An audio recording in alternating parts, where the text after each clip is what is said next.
Every story has a beginning, even the story of the universe.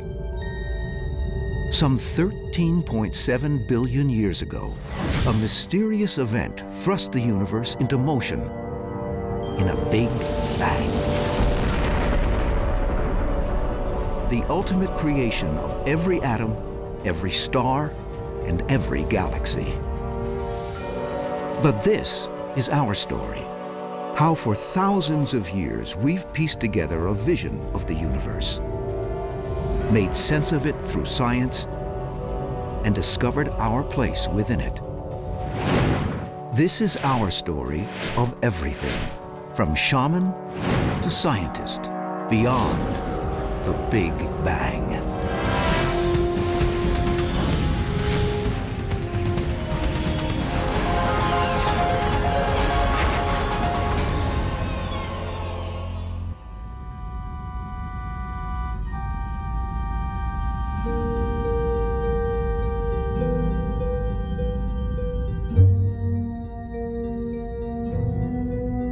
For thousands of years, we've gathered our observations of the heavens into books that would more than fill a library.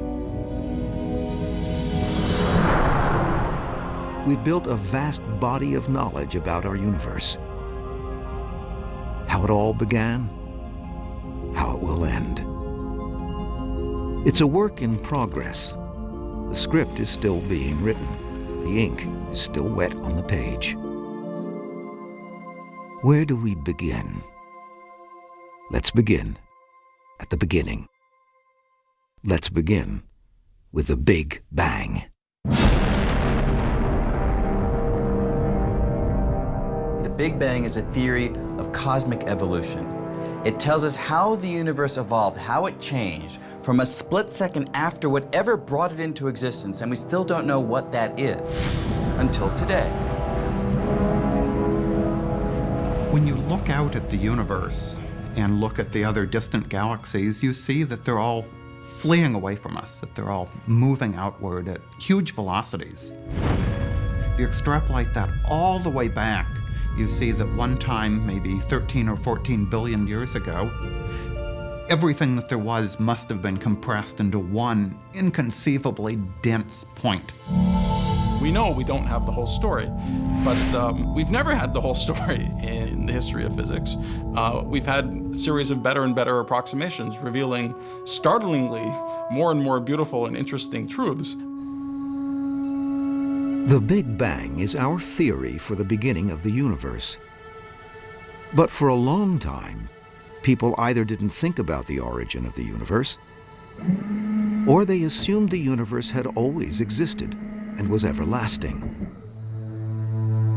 Even scientists were reluctant at first to embrace the Big Bang.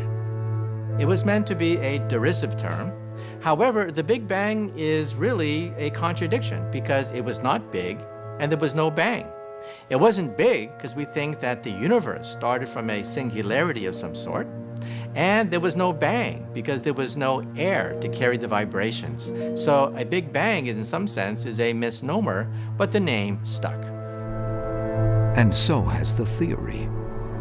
Right now, I would say that the Big Bang Theory is a solid part of science as we understand it.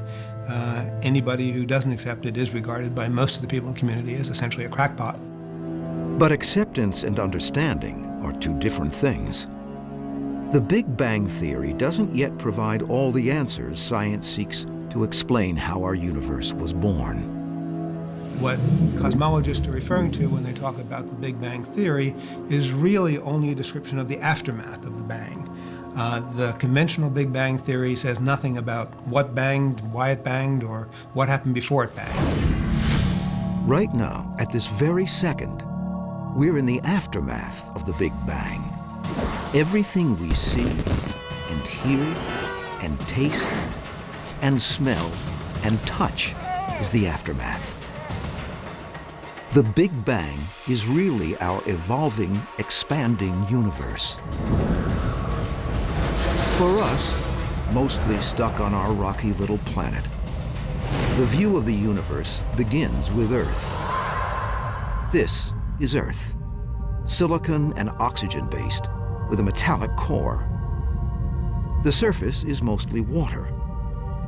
It teems with life and rotates once every 24 hours while orbiting a star called the Sun every 365 days. This is the Sun, mostly hydrogen and helium. Its surface temperature is nearly 10,000 degrees Fahrenheit.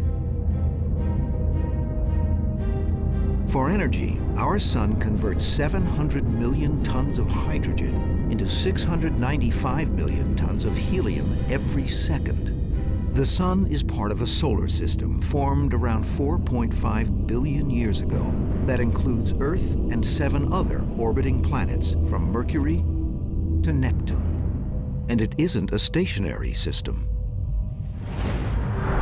Our solar system is spinning, flying through space at 134 miles per second, turning in circles as part of a vast collection of stars and star systems.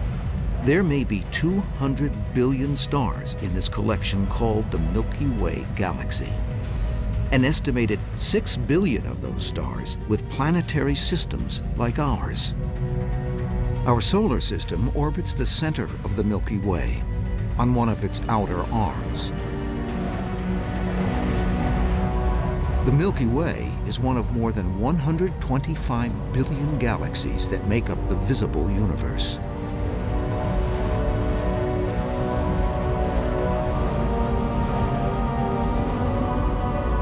This is the universe. It's really, really big. And it's getting bigger. It's expanding. If the universe is expanding, then it used to be smaller. Much smaller. In fact, if we went back in time, we could watch it shrink.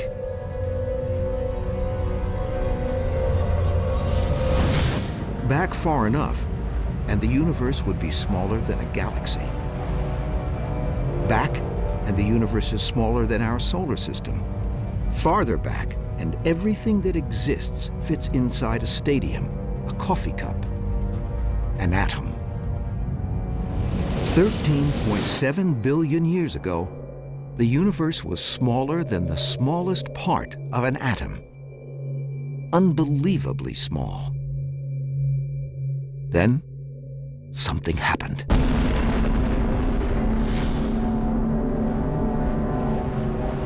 In a flash, everything suddenly expanded. This was how it all began. The first moment of existence. What we now call the Big Bang. And that's what we know to be true, not because theorists have invented it, but because all the observations tell us. We can predict the abundance of light elements, and they agree over 10 orders of magnitude with what we see. So that fundamental picture that the universe is expanding and emerged out of a hot, dense universe, a finite time in the past, is the Big Bang picture. The theory of the Big Bang isn't the sort of thing you figure out overnight. It takes years, centuries of collected wisdom. Mankind has been thinking about this for a long time. Even before we realized it, we were thinking about it. Every time we looked up at the stars, we were thinking about it. How do we know what we now know? How did we figure it all out? That's the heart of our story. The story of how our concept of the universe evolved. We stockpile the discoveries of the most brilliant members of our species, allowing us, however strained and with whatever struggle it involves, to slowly ascend the ladder of knowledge. Maybe compensating for the fact that any one of us is just too stupid to figure it all out.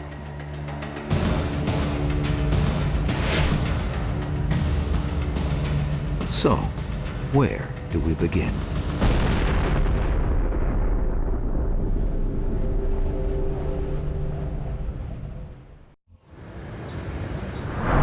Today, Professional astronomers and physicists on campuses like the Massachusetts Institute of Technology and Cambridge University in England waged debate about the Big Bang Theory.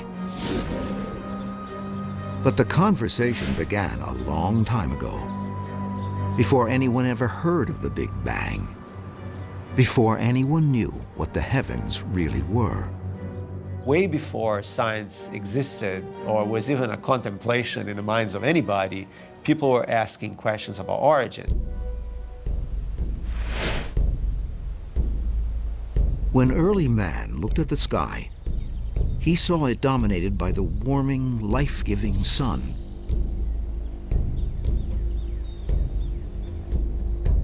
At night, he saw the moon and stars.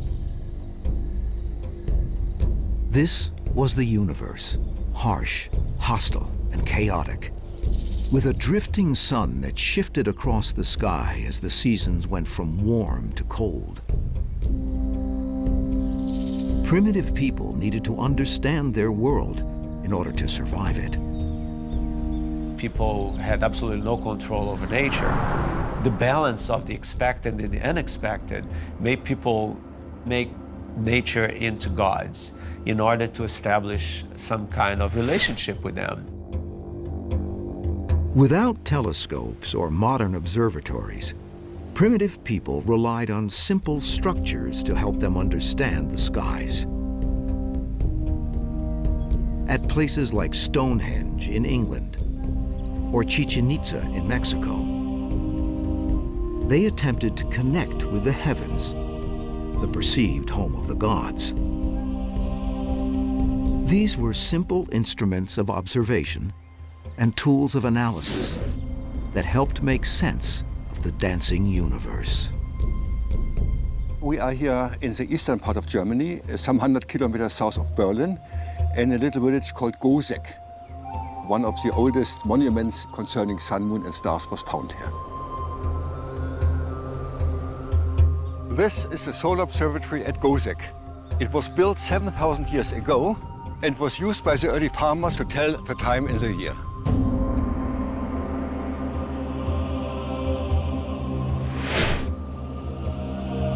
Constructed 2,000 years before Stonehenge and reconstructed here, this is Europe's oldest known calendar. During the winter and summer solstices, the shortest and longest days of the year, the setting sun lines up with gates in the Palisades. Knowing these dates helped these people understand the life-giving sun. The night sky is a clock. It is a gigantic clock staring you in the face, and it allowed the ancients to calculate when to plant, when to harvest. In other words, their very livelihood depended upon their understanding the motion of the sun and the heavens. This idea of astronomy predicting the behavior of the natural world based on the motion of the heavens gets mixed up with the dogma of astrology, the belief that the motion of the heavens predetermines our fate, that a meteor signals military victory, a new star, the birth of a king. Back then, astronomy was predicting the motion of the stars. Astrology was predicting how those stars affected us. And it's really hard in the ancient mind to separate those two. That if you understand the clockwork of the heavens, you understand how our fate is going to be. Astrologers divided the sky into regions as early as the 6th century BC. They saw shapes in the stars and named the regions after these shapes: Aries, Taurus, and Gemini, among others. But as astrologers gazed at starry skies to divine their fate, they also watched and learned how the heavens moved. From superstitious motives came the baby steps of scientific observation. I see science as a journey that our species has been on for roughly 2,500 years to try to come to grips in as deep a way as possible with the universe, the laws of the universe, the structure of the universe. What makes things up? How do they evolve? And what are the forces that govern change? But sometimes, simple observations can lead to fundamentally wrong conclusions. When we look out at the universe, the first sense you get is that we're the center of the universe, that the universe is revolving around us. The stars go across the night sky, the sun goes across during the day, and the sense was that the earth was fixed and that the heavens rotated about us. But that perception is completely wrong. Earth isn't fixed. It's not the center of anything. The whole history of cosmology is the relentless retreat of Earth from center stage. Nevertheless, the gathering of knowledge moved forward.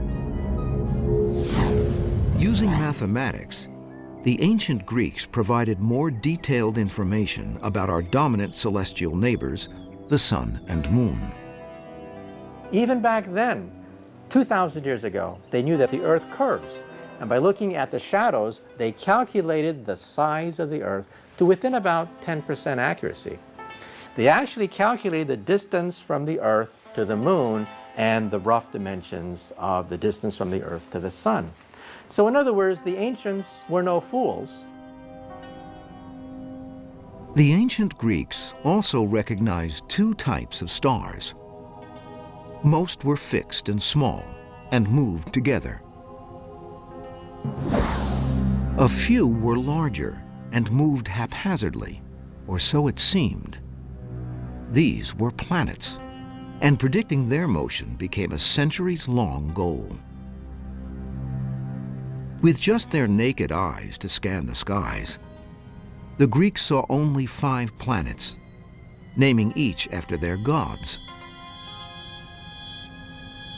Today, we're more familiar with their Roman designations: Mercury, Venus, Mars, Saturn, Jupiter. Ancient astronomy assumed a concept of the universe proposed by 4th century BC Greek philosopher Aristotle, who imagined the Earth at the center of the universe, with the sun, moon, stars, and planets all revolving elegantly around it in perfect crystalline spheres.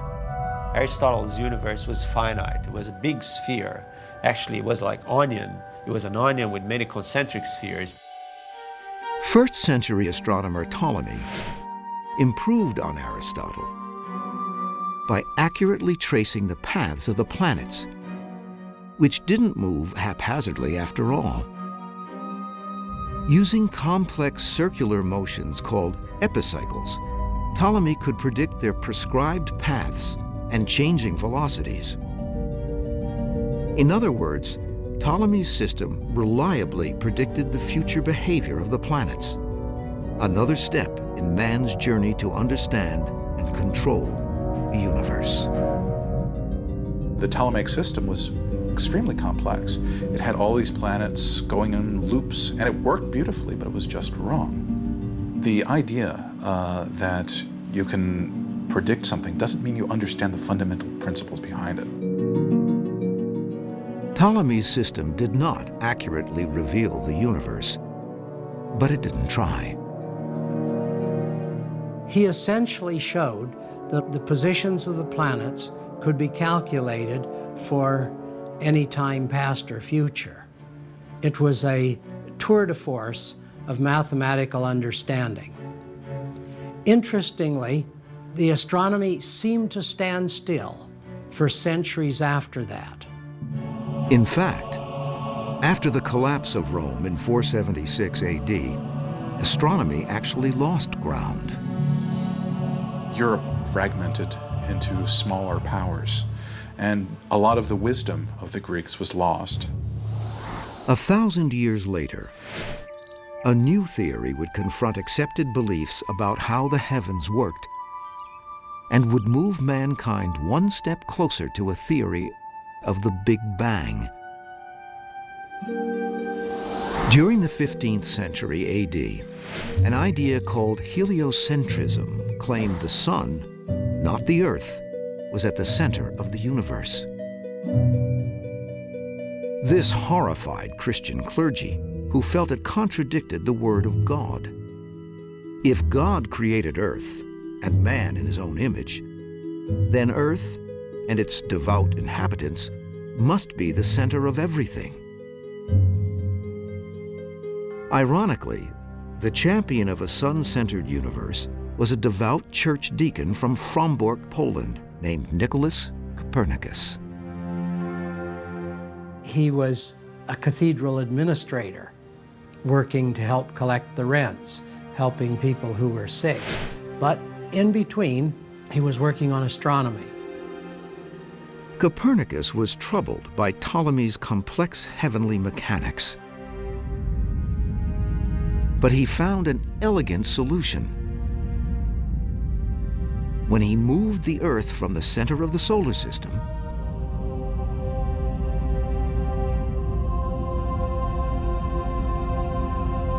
and replaced it with the sun at the heart of it all.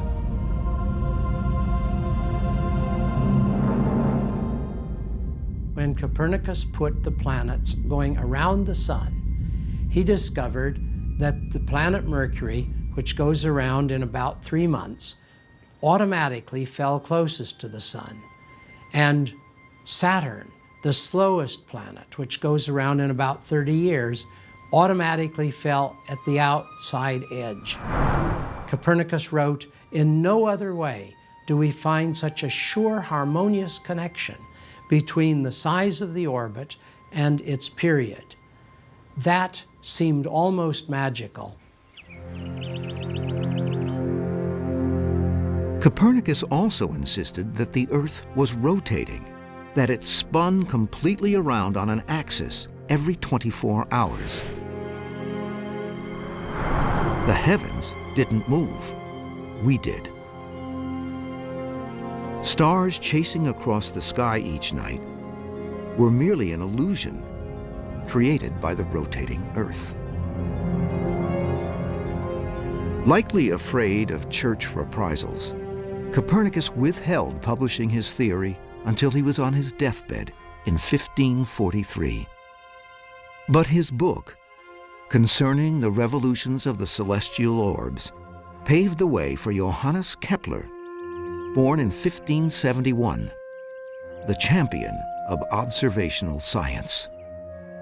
Kepler was the real hero here because he was the one that really came out and trumpeted to the world that the sun has to be the center. Kepler had at his disposal a trove of astronomical data collected through years of staring at the sky. When he chugged through his observations and did the calculations, realized that not only was the sun center of the solar system, but the perfect circles were a figment also. It was uglier philosophically, but it really matched the data. Kepler improved on the Copernican system by hypothesizing that the planets traveled not in perfect circles, but in ellipses around the sun. Kepler's data also pointed to a strange phenomenon he struggled but failed to understand. As planets approach the sun, they speed up. Further away, they slow down.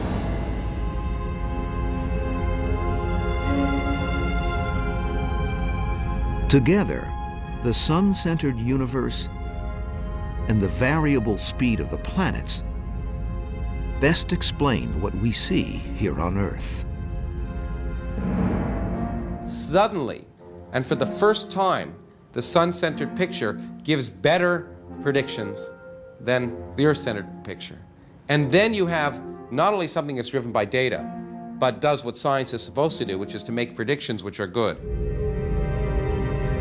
But as one cosmic riddle appeared solved, another remained. Kepler saw that the sun influenced the speed of the planets as they traveled through space. But how? Before anyone addressed this mystery, dogma and science collided in a conflict that reverberates to this very day.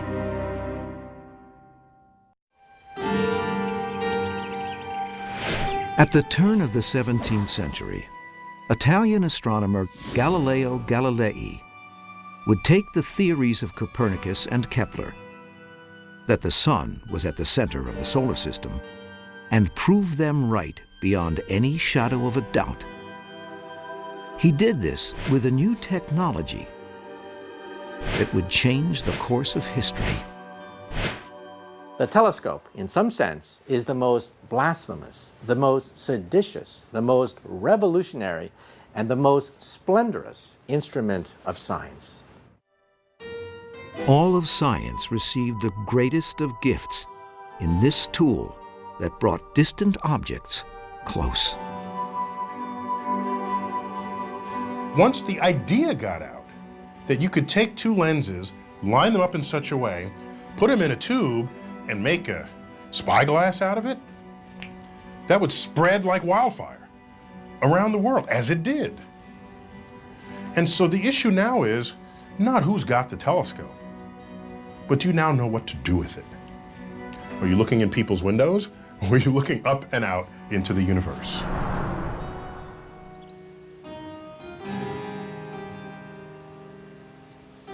Galileo improved on the design in 1609 by grinding his own lenses and creating one that could magnify an unprecedented 30 times.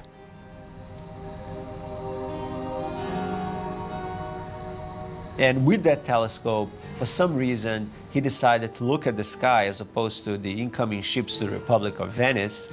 And what he saw completely changed the scope of astronomy.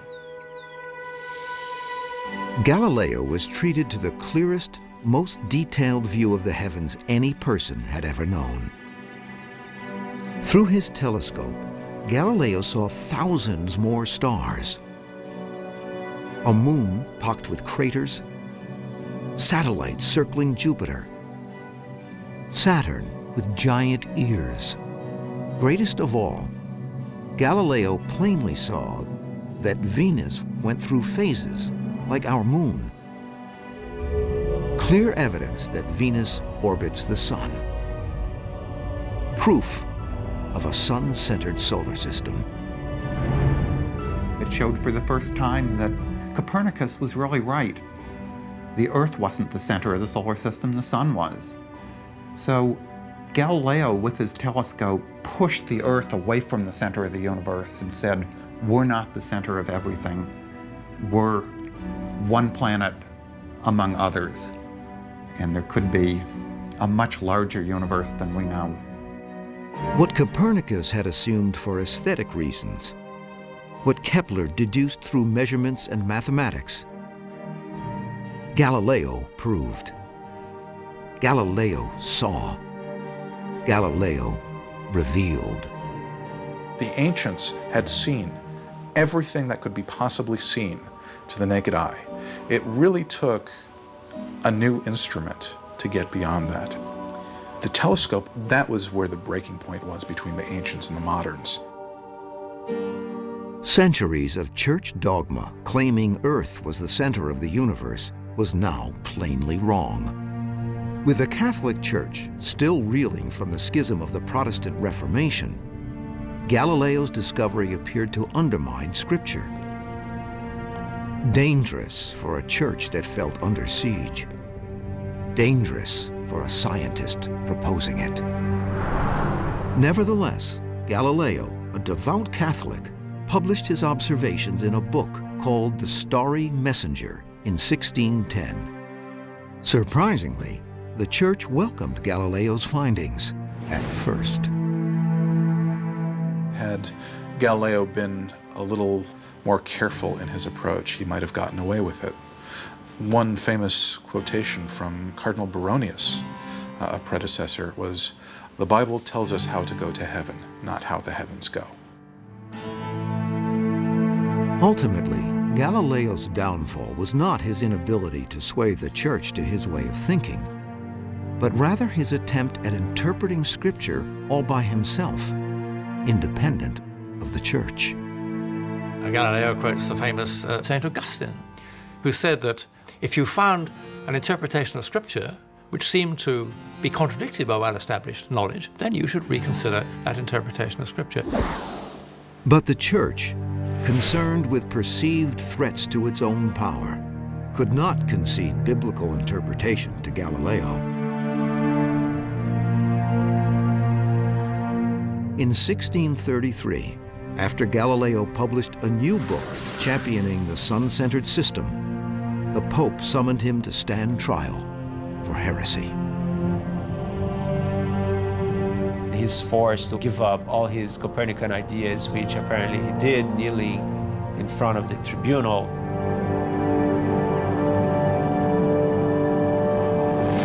Despite his concession, Galileo quietly held fast to his beliefs throughout his final years under house arrest at his villa outside Florence.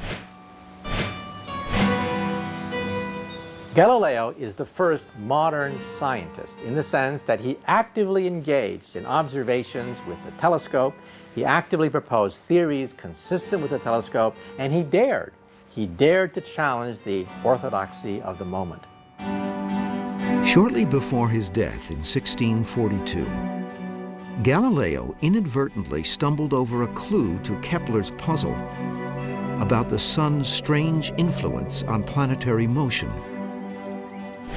It was a clue that would help point future generations toward a theory of the Big Bang. Galileo's last published work dealt with the properties of falling bodies, which he noted always accelerated at the same rate, no matter what their mass. But it would take another genius to connect these two puzzle pieces together in a theory of gravity. Isaac Newton, born in 1643, explained the mechanism by which the planets moved. And not just how planets moved, but how everything moved, from planets to apples.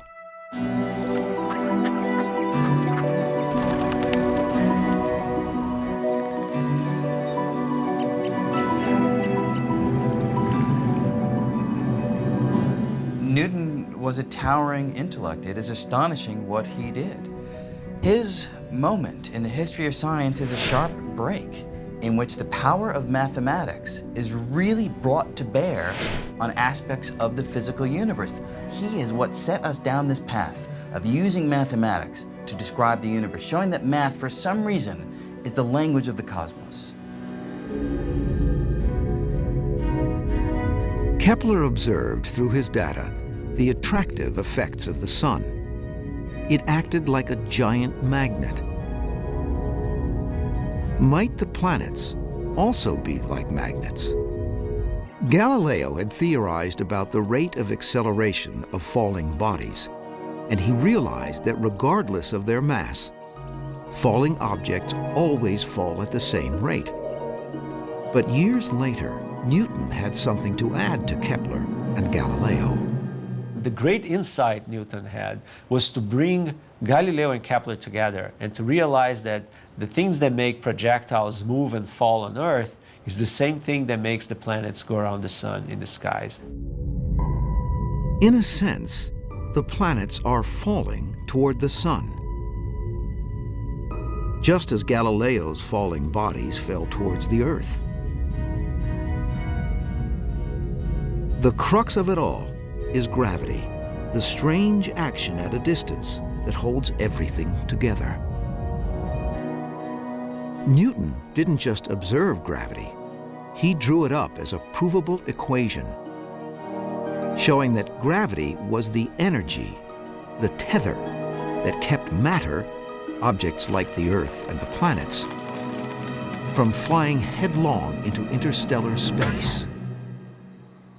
Gravity, the attractive force that affects all matter in the universe, gives the universe order, and gravity is described by the science of physics.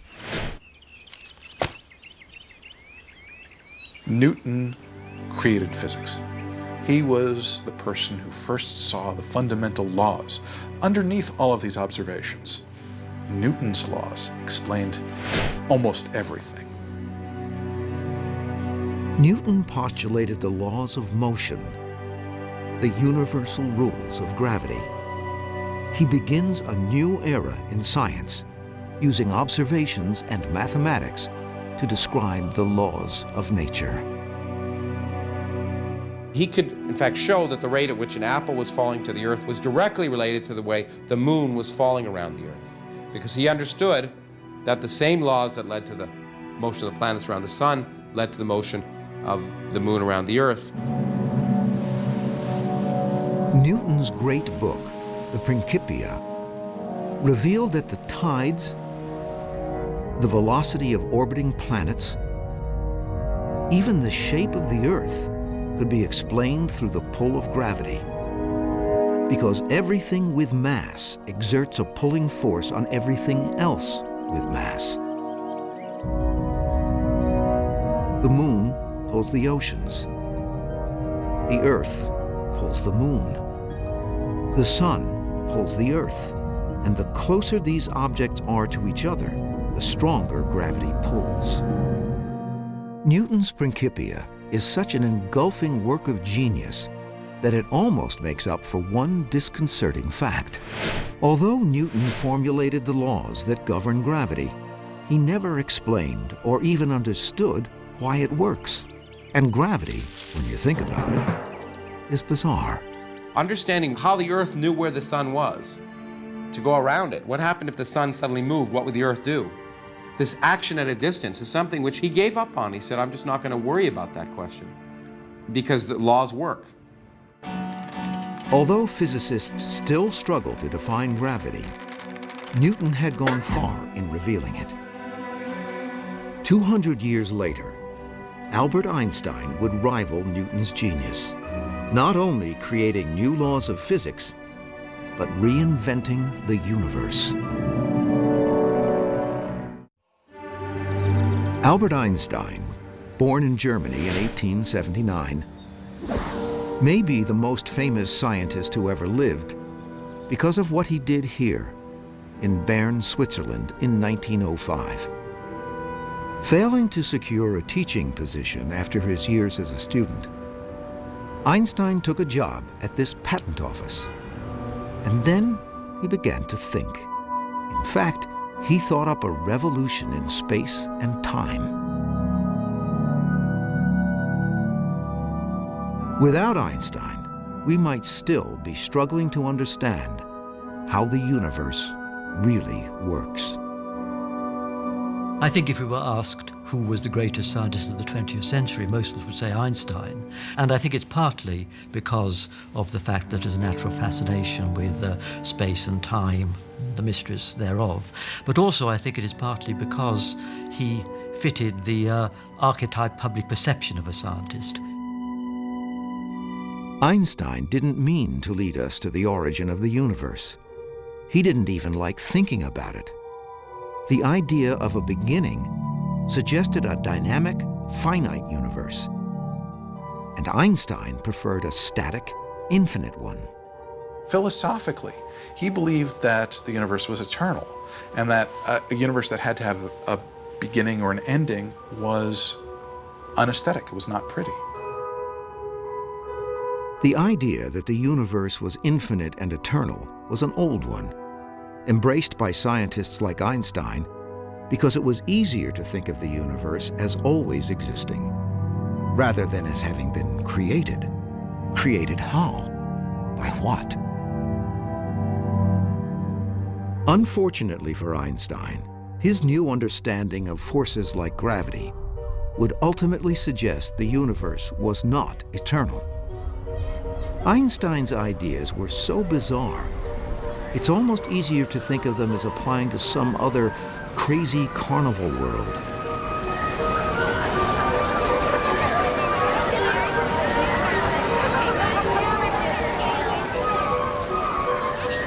But strange as it may seem, Our world is Einstein's world. Gather round, don't push, don't shove, make sure you get a good view. The show is about to start, you don't want to miss a thing. Hurry, hurry, hurry, ladies and gentlemen, step right up to Einstein World, where things are always what they appear to be, but not always what you'd expect. First up, the wondrous Einstein himself. Born missing a region of the brain that influences speech, he did not speak until the age of 3. However, his parietal lobe, responsible for mathematical thought and spatial relationships, grew larger, making his entire brain 15% wider. Notice the enlarged brain. Einstein was the master of what we call the thought experiment. Thinking through an experiment that you can't literally carry out, but based upon your insights from thinking about it, sometimes resulting in a revolution in how we think about the universe. In 1905, Einstein published his theory of special relativity, which explored the link between space and time. In Einstein's view, there isn't really a separate thing. There's space and then there's time. But there's just one thing, space-time, that we all live in. He thought of this new space-time as a fabric weaving together space and time. In 1915, Einstein developed his theory of general relativity, which modified special relativity to include gravity and its effects on this fabric of space-time. Welcome to the bouncy trampoline of gravity. We've taken our fabric of space-time, stretched it taut, and placed a heavy weight on it. See how it warps the fabric of space-time.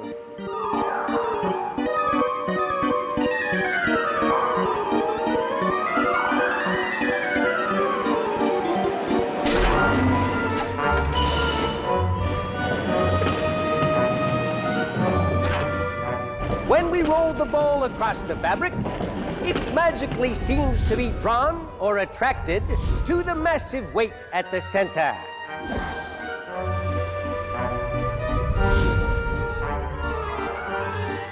General theory of relativity was a new theory of gravity, one that told us that gravity worked because space and time were curved in the presence of matter and could respond dynamically. Space itself could expand and contract in the presence of matter. A crazy but true idea. Mass is a term used to describe the energy and matter that objects contain. The larger the mass of an object, the greater its distortion of the space-time fabric, the stronger the effects of gravity. Gravity is not really a force. It's a fabric. It's a shape of space and time. And we just move along the curves of these shapes.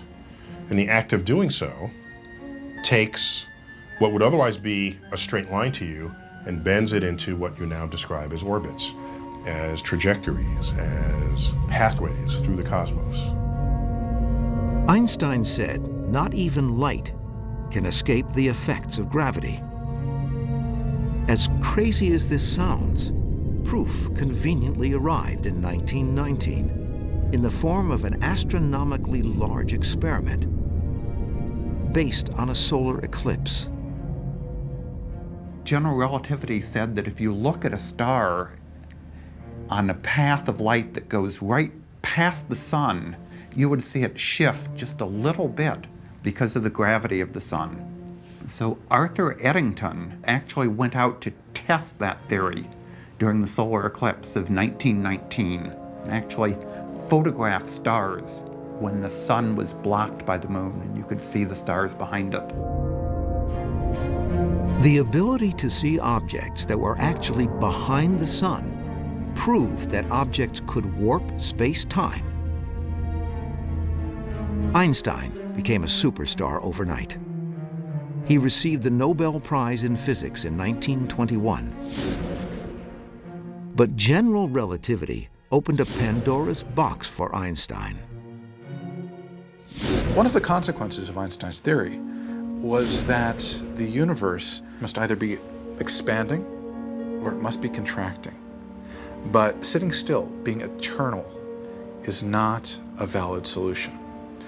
And that was a problem. A problem because if you introduce mass into Einstein's static universe, all that mass will, through gravity, draw together. What was preventing this from happening?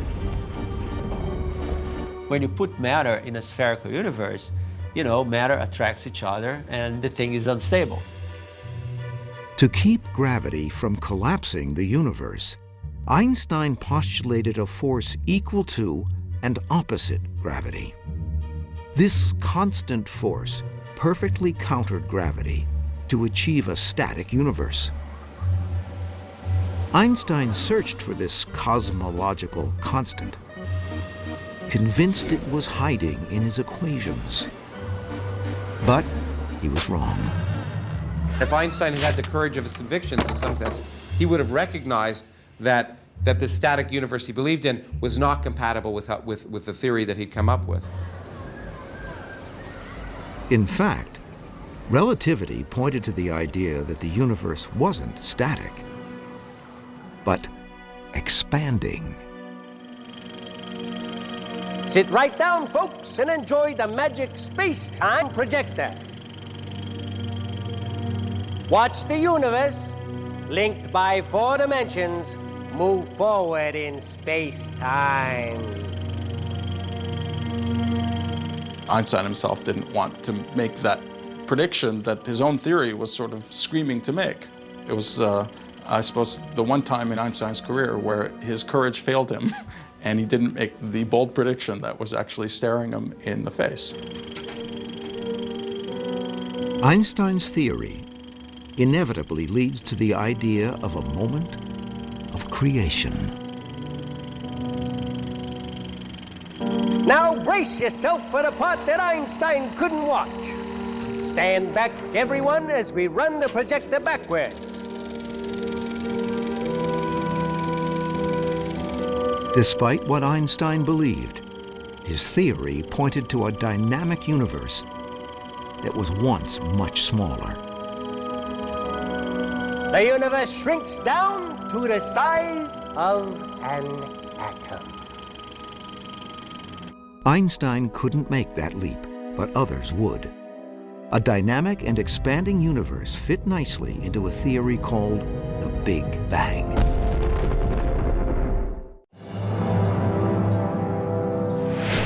At the dawn of the 20th century, Albert Einstein may have inadvertently led us to consider the scientific possibility that our universe began.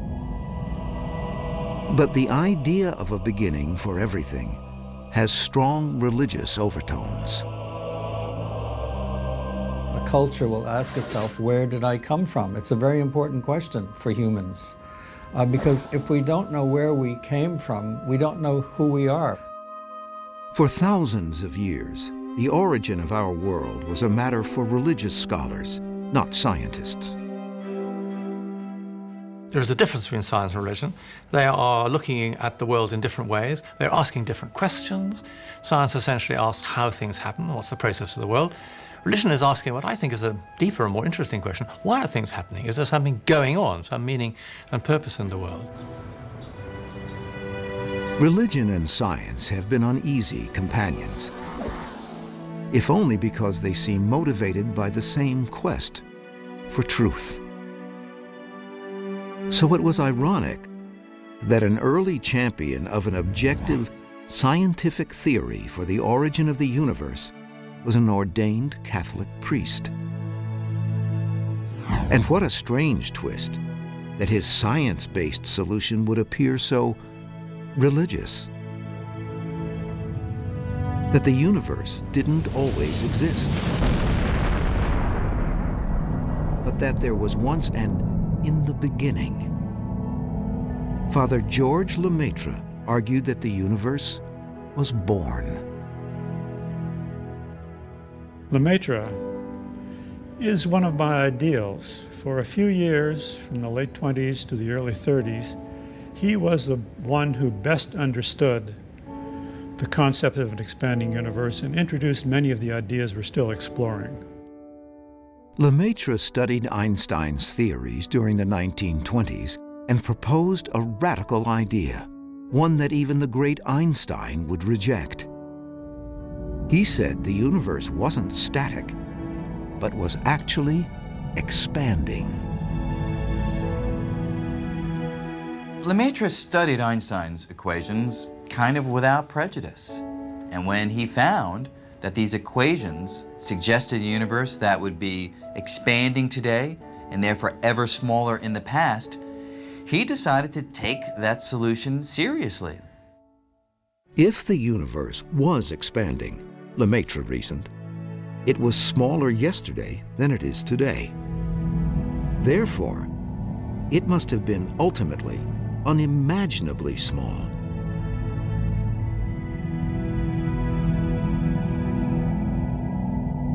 Lemaitre believed the universe began with what he dubbed a primeval atom, an infinitely dense, hot, cosmic egg that at some time in the past exploded,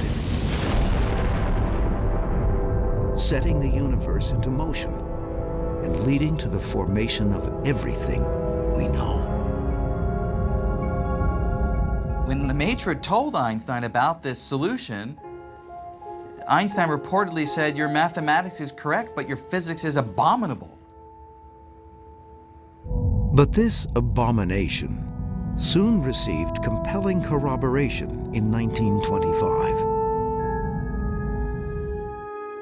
In the mountains above Los Angeles, astronomer Edwin Hubble saw something in his telescope that destroyed Einstein's cosmological constant and altered our image of the universe. In the 1920s, we had this very comfortable picture of the universe. The universe is the Milky Way galaxy. You see this huge swath of milk that cuts across the night sky called the Milky Way, consisting of about 100 billion stars. It was about 100,000 light years across. That was the universe in the 1920s, very comfortable. Hubble peered deeper into the universe than Galileo could have imagined, using the most sophisticated telescope of his day. He revealed our sun as one star among billions within the Milky Way galaxy. But was the Milky Way all there is? If so, exactly how big was it? Since the advent of powerful telescopes, astronomers have been looking in the skies, but they had no good measure of how far away things were, except for very close stars. Edwin Hubble solved that problem by coming up with what's called a standard candle, a star of known brightness. And if you know how bright it is, you can measure how far away it is, because the dimmer something appears, the further away it is. Just like a train in the distance, the light seems dim and it gets brighter and brighter and brighter as it approaches you. Hubble found one of these standard candles within a spiral swirl of stars called the Andromeda Nebula. People thought Andromeda was just a wisp of stardust inside the Milky Way. Then Hubble calculated the distance, and then he realized that galaxy is 1,000,000 light years away. That was the eureka moment. And he had this epiphany. He realized that the Andromeda Galaxy was an island universe, just like the Milky Way galaxy. So in one instant, the universe went from being a comfortable Milky Way galaxy 100,000 light years across to becoming this fantastic universe, perhaps billions of light years across. And it all happened in just one night. This alone would have ensured Hubble's immortality. He single-handedly grew the universe from a quaint one-galaxy town to a potentially billion-galaxy metropolis. But Hubble went one further. He also measured the behavior of those galaxies, and in 1929, he came to the conclusion that most galaxies are moving away from us.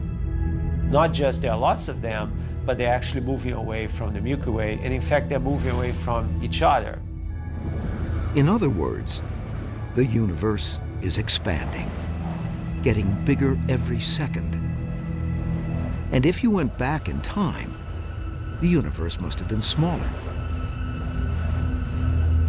Based on the speed of expansion that Hubble measured, he could calculate the age of the universe. Hubble actually came up with an estimate for that using his data, and he said the universe is about 2 billion years old, right? That was bad because they already knew that the Earth was older than that. Hubble was on the right track. His formula for determining the age of the universe was correct, but his measurements were inaccurate. And this discrepancy gave some scientists room to quibble with Lemaitre's theory. But other, less scientific reasons also may have contributed to Lemaitre's superatom being estranged from the physics community throughout the first half of the 20th century. I think there was some resistance to having somebody in the scientific camp and in the religious camp, but did that make it difficult for some scientists to perhaps embrace him as much as they would someone who was not in that position? Probably.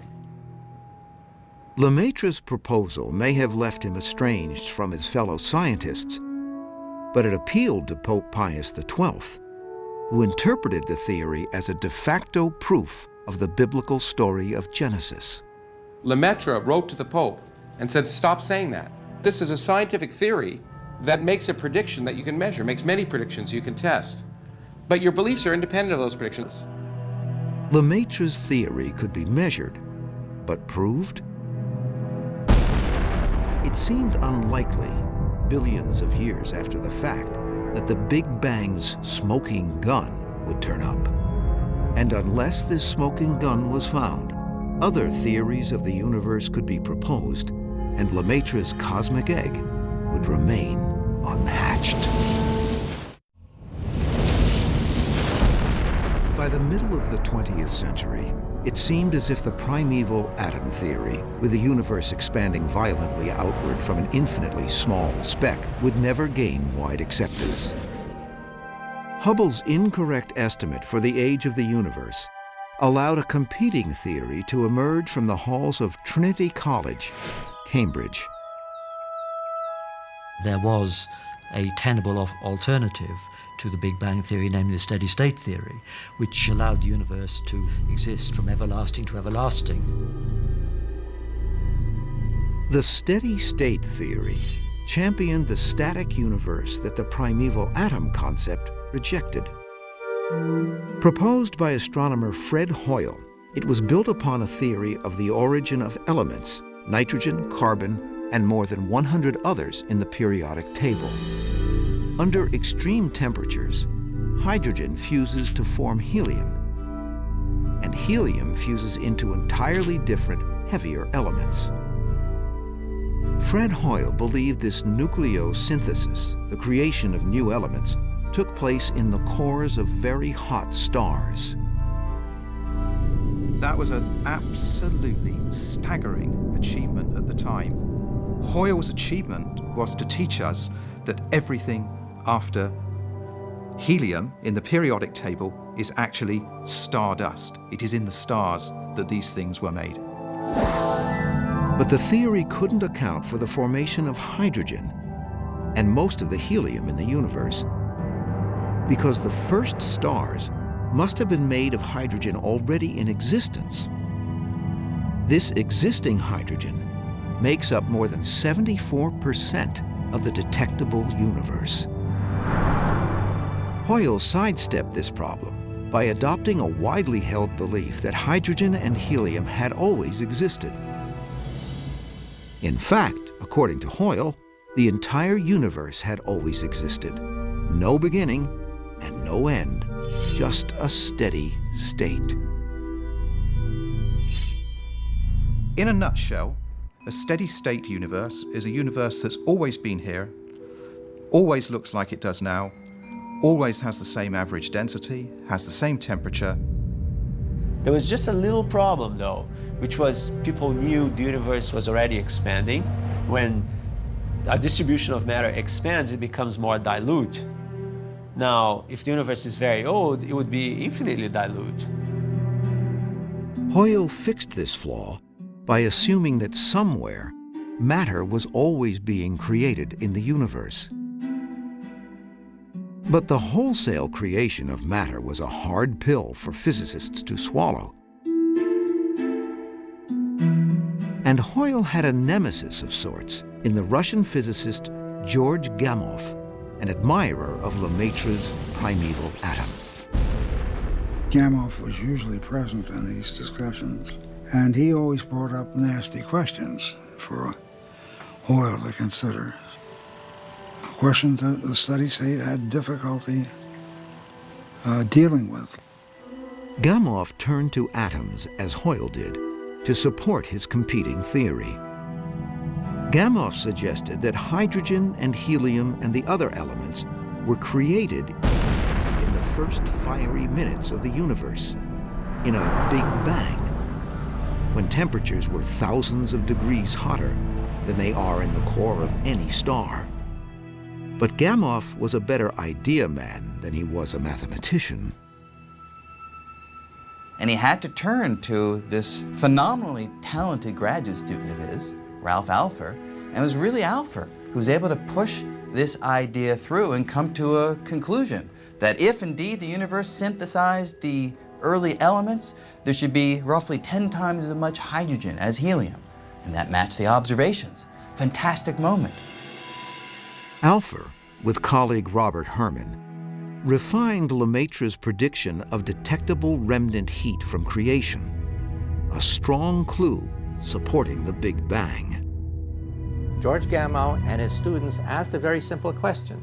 If the Big Bang was so hot then the aftershock, the afterglow, the echo of the Big Bang can't be so cool now. So the residue should be measurable today. Unfortunately, no one had the right telescopes in 1949 to measure the radiation, or heat, left over from the moment of creation. And at the time, there were other problems with the Big Bang theory. It offered no explanation as to the origin of the elements beyond hydrogen and helium. At the same time, steady state garnered widespread media coverage. The steady state theory was popular with the general public because Fred Hoyle was a master of popularization and just going out and marketing his wacky idea. Ironically, the term Big Bang was coined by Hoyle in 1949 during one of his popular radio broadcasts. He later used it as a term of derision. I think there was a dislike in their relationship. They didn't see eye to eye on most of the things they were thinking about. So I think Hoyle came off the worst in battles. I think he did more fighting for his views than was merited, but that's a personal opinion. Fred was a very, very brilliant and innovative sort of person. Ideas just poured out of him. Some of them were good and some of them were bad, and he didn't always know which was which. By the 1960s, Hubble's inaccurate estimate for the age of the universe had been corrected to reflect more accurate data, resolving one challenge to the Big Bang theory. Still, it seemed the battle between the steady state and the Big Bang would end in a draw. But then, all of a sudden, scientists found a smoking gun, one nearly as old as the universe itself. Its discovery doomed one of these theories to the dustbin of history. For 500 years, science has been on a quest to discover where we belong. Now astronomers struggled to solve the riddle of how it all began. Little did they know, the cosmos was whispering an answer back. We just couldn't hear it. That whisper took the form of leftover heat generated when the universe exploded into being. The radiation that George Lemaitre predicted was out there, but that he had no tools to hear. By 1965, scientists had those tools. The residue, the echo, the aftershocks of the Big Bang should be measurable today. But it took about 2 decades before our instruments became powerful enough to clinch George Gamow and his students' theory of this background radiation. The story of this radiation is like the Keystone Cops. First, we had George Gamow and his student. They had the theory, they had the numbers, but they didn't have the experimental apparatus. Then we had the group at Princeton. Well, they knew the work of George Gamow, but they had a very primitive instrument, not sensitive enough. The group at Princeton included physicist Robert Dicke and some colleagues who supported Lemaitre's theory and wanted to look for some solid proof. My teacher, Bob Dicke, he had the idea of looking for this radiation that would be left over from a hot Big Bang. He had 2 bright young people working with him, Dave Wilkinson and Peter Roll. He persuaded them to build a Dicke radiometer to look for this radiation. It was a shot in the dark. So his 2 young colleagues built one, pointed it into the air, and started looking when news of their experiment reached Bob Wilson and Arno Penzias. Penzias and Wilson were 2 scientists working not on the Big Bang theory, but on satellite communications for Bell Labs in Holmdel, New Jersey. They were using Bell's huge radio telescope, only they couldn't get a clean reading. Instead, they got static noise. The nature of this stuff is that it's random noise. And that noise is very much like what you would hear if you tune a TV set or an FM receiver to an unused channel. We didn't see what we expected. The antenna was actually getting more radiation than it should have. Our clear response to that was, there must be something wrong here, that we're getting all this extra noise. What was this strange noise, and where was it coming from? Errant interference from nearby New York City? Airplane signals? Pigeon droppings inside the horn of the telescope? We didn't doubt physics.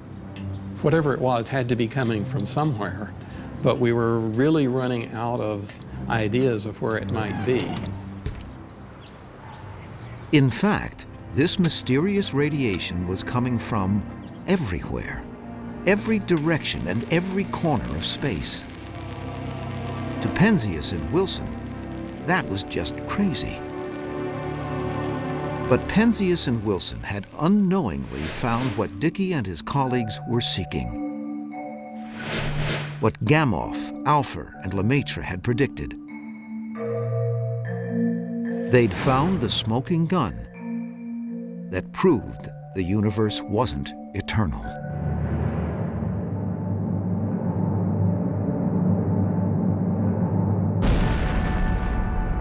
The source was the creation of the universe, the Big Bang. Penzias and Wilson and the Princeton team published their findings in separate papers in Astrophysical Journal in 1965. Their research crushed Hoyle's steady-state theory overnight. Finally, the Big Bang fit into the puzzle of the universe. Our modern theory of the Big Bang is a remarkable achievement in that it allows us to make a model of what the universe was like right back to when everything was only a tiny fraction of a second old and was squeezed to immense densities and temperatures. And from that very early dense states, we can understand in broad outline how the universe expanded and cooled, how at some stage the first atoms formed, how at some later stage the first structures formed that made early stars, galaxies, and eventually planets and people. In a hospital in Belgium in 1966, the dying Georges Lemaitre rejoiced at the news. He was not alone. Gamow and his team also felt justified. We had been arguing for a different view of the universe, and lo and behold, that different view seemed to be the correct one. So that's always a vindication. For their part in the discovery, Penzias and Wilson won the Nobel Prize in 1978. Though Hoyle's steady-state theory has fallen out of favor, his theory of nucleosynthesis was not rejected. While most scientists agree that hydrogen and most of the helium were created in the first few moments of the Big Bang, as Gamow believed, all other, heavier elements, like nitrogen and carbon, were created later, in the hot centers of stars and in supernova explosions, as Hoyle suggested. So in essence, both Gamow and Hoyle were correct. Despite this partial vindication of nucleosynthesis, Hoyle, who died in 2001, never accepted the Big Bang. He could not understand why people were so enthusiastic about a universe which had a finite beginning in what I suppose he thought was the recent past, a few billion years. He just never accepted it. But the rest of the physics community, with almost total unanimity, did accept it. The fact that we've discovered it has a beginning allows you to now ask a whole set of questions about how it began. And that's kind of interesting, that's kind of cool. Because you can say, when did it begin? How was it different then than today? What changes unfolded between then and now to create the universe we now know? But accepting the Big Bang theory and thinking it flawless are two different things. There were problems with the details of the theory, expanding problems.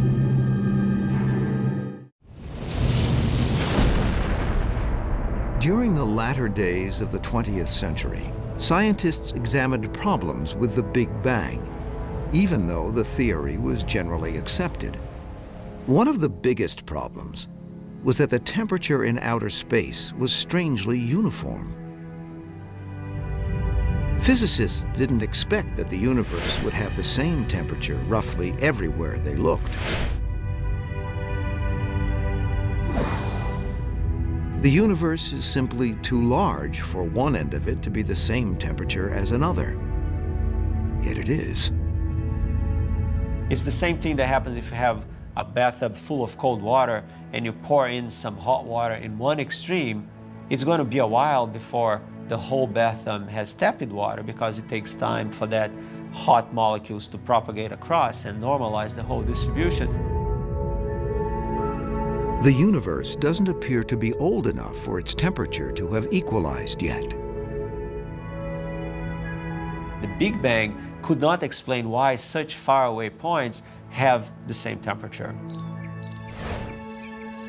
In the early 80s, Alan Guth came up with this idea that perhaps the universe came from a very tiny volume, so tiny that within that volume, early on, there was time enough for these different points to communicate and normalize that temperature. Right after this moment, Guth theorized that the universe expanded even faster than light. Faster than the cosmic speed limit, the ultimate speed, according to Einstein. What inflation refers to is a theory of what propelled the expansion of the Big Bang. Guth called his theory inflation. In the earliest moments of creation, for instance, scientists believe the four forces of nature, including gravity and electromagnetism, were actually combined into a single superforce. During the Big Bang, this superforce split into the four known forces. But before it split, when the universe was incredibly small, Einstein's laws of physics, including the one that says nothing moves faster than light, didn't apply yet. Maybe at that moment, something happened that caused the universe to expand even faster than light. So fast that it locked in the uniformity it had when the universe was still small. We don't know exactly when inflation happened. Most likely it happened when gravity had split off from the other three forces, but at a time when the other three forces were still very likely unified. This hyper-expansion, if it happened, would lock in a certain uniformity of temperature.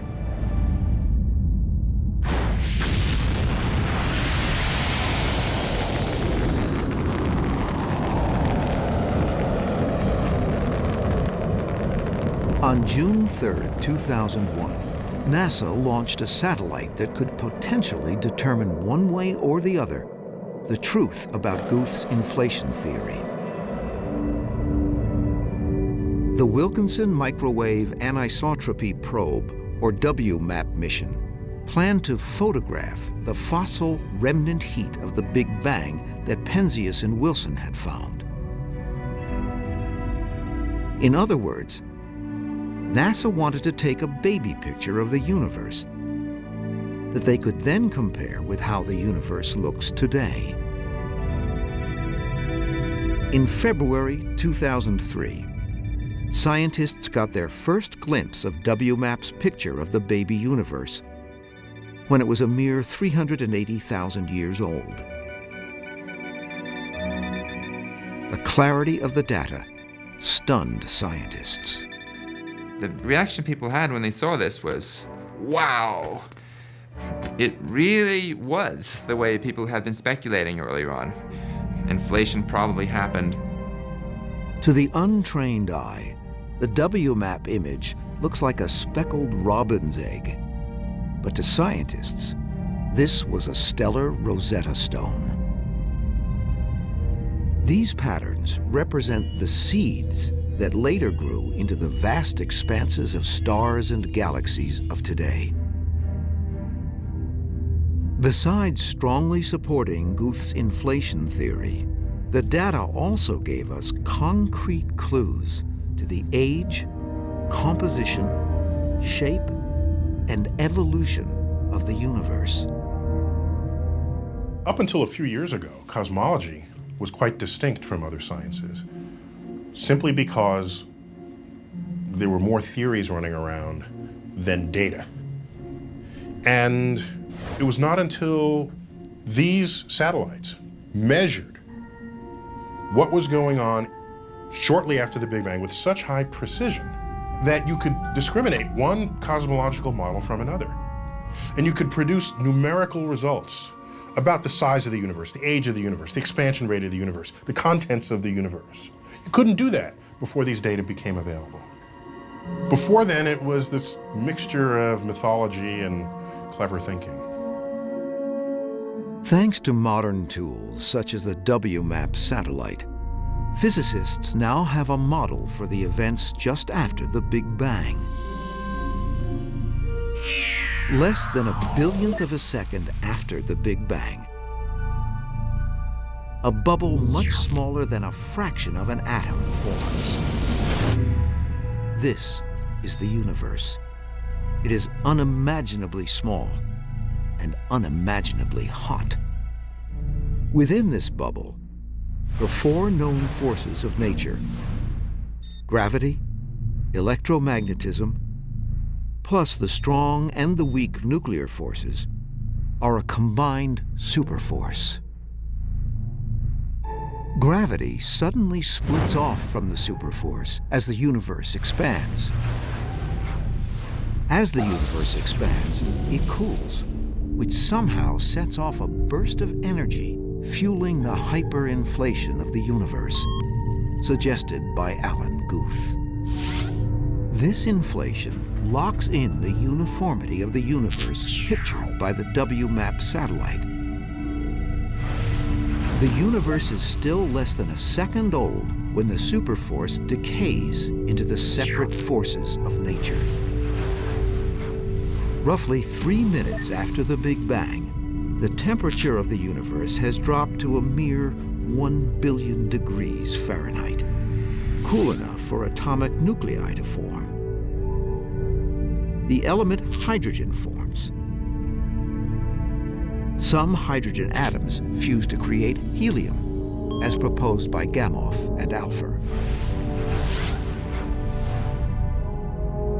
380,000 years later, and light travels through the darkness. The burst of radiation that Penzias and Wilson found happens now. 1 billion years after the Big Bang, stars take shape, producing the heavier elements like nitrogen, oxygen, and carbon, as Hoyle predicted. Roughly 9 billion years out, matter and gravity combine to form a perfectly typical star. Pressure creates heat at its core. This heat triggers thermonuclear fusion. A star is born. Stellar outflow clears away residual gases. A circumstellar disk of dust remains that eventually accrete into an entourage of planets and moons. One of these lumps of stardust, after being pummeled for eons by residual solar debris, has temperatures warm enough to allow water to build up in the atmosphere. Liquid water gathers on the planet's surface. Underwater, mysterious chemical reactions ultimately form life. 13.7 billion years after the Big Bang, our universe is now 156 billion light years across. The sky is full of stars. Our solar system has 8 planets, more or less. The third planet is nearly covered in carbon-based life forms. Some are just realizing what infinitely small specks they are in the grand scheme of things. If you don't understand this process, that's okay. It's the culmination of millions of human brains struggling for thousands of years to figure out how the universe began and where man fits within it. It's enough to overwhelm any one human brain. If I take seriously the idea that my brain was evolved to be able to throw rocks and pick bananas and stuff, it's pretty remarkable that we humans would be able to figure out much about physics, figure out much about things that didn't have survival value to our ancestors. Yeah, I think it's quite stunning how well we humans have been able to make progress in this regard and not go completely bananas in the process. This is our story of everything. Our world, our solar system, our universe, and how it all began. This is what we think we know. It's a work in progress. The script is still being written, but let's see how it ends.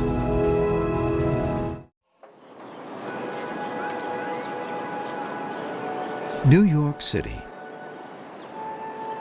A beautiful but unremarkable autumn day, like thousands before it, and thousands to come, until there aren't any more autumn days.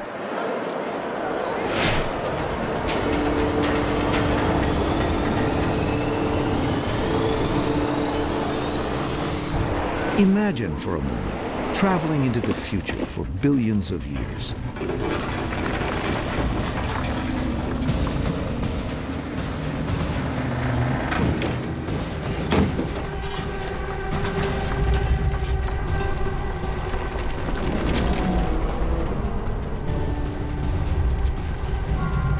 Past the end of human civilization and the lives of all living creatures on Earth. Imagine we are 5 billion years into the future.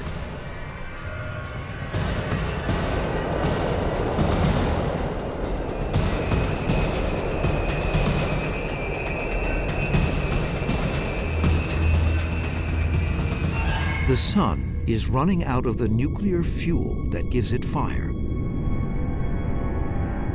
As it cools, it expands and reddens, coming closer and closer to Earth. It swallows up Mercury and Venus. Water on Earth evaporates, and Earth becomes molten again. When the fuel is gone, the sun's core ultimately contracts as it transforms from a red giant to a white dwarf. The expanding outer layers of the sun, called a planetary nebula, drift into space as ghostly shrouds of glowing gas. The planets that survive this process, the outer ones like Saturn and Neptune, are utterly changed by it. The planetary nebula blows away their gassy atmospheres, leaving small, rocky and metallic cores behind. The distant planets, no longer held by the less massive sun's gravity, drift into the vastness of space. Travel billions of years after that, and all remaining heat from the sun has radiated out, and its small, dark surface is the same frigid temperature as the rest of space. The sun is now a black dwarf. Now, billions of years later, propelled by a mysterious and only recently discovered dark energy, the universe expands ever faster, flying apart everywhere. On a grand scale and at a molecular one, expansion overwhelms gravity. Everything rips apart.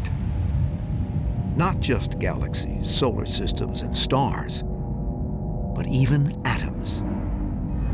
Finally, matter itself is torn asunder. This is the Big Rip, the big rest in peace for our universe, the legacy of dark energy, that stuff we still haven't figured out. Right now, dark energy is mostly a code word for our ignorance, what this substance is. Some people think it's some sort of stuff. Some people think it's a constant that should be in Einstein's equation. Some people think it's just a reflection of the fact that we might have gotten our gravity wrong again. Right now, the Big Rip theory of the end of the universe leads the pack. But who can say if this will remain our theory, or if some new discovery will challenge it? The stuff we haven't figured out yet, it goes on forever. One more blow to our centrality in the grand scheme of things. But that doesn't mean we don't know anything. Copernicus, Newton, Einstein, even Alpha, Wilson, and Guth. They've given us pieces of an endless puzzle. They've helped tell us how we fit in the picture. Recognize that the very molecules that make up your body, the atoms that construct the molecules, are traceable to the crucibles that were once the centers of high-mass stars, that exploded their chemically enriched guts into the galaxy, enriching pristine gas clouds with the chemistry of life, so that we're all connected to each other biologically, to the Earth chemically, and to the rest of the universe atomically. That's kind of cool. That makes me smile. And I actually feel quite large at the end of that. It's not that we are better than the universe, we're part of the universe. We're in the universe, and the universe is in us.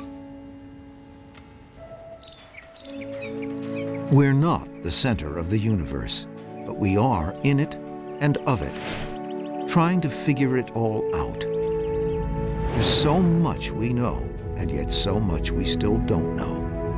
We hold on tight as our little planet goes hurtling through space, around the sun, around the galaxy, around the universe. Don't forget to look up. There's so much to see, so much to know. Where do we begin?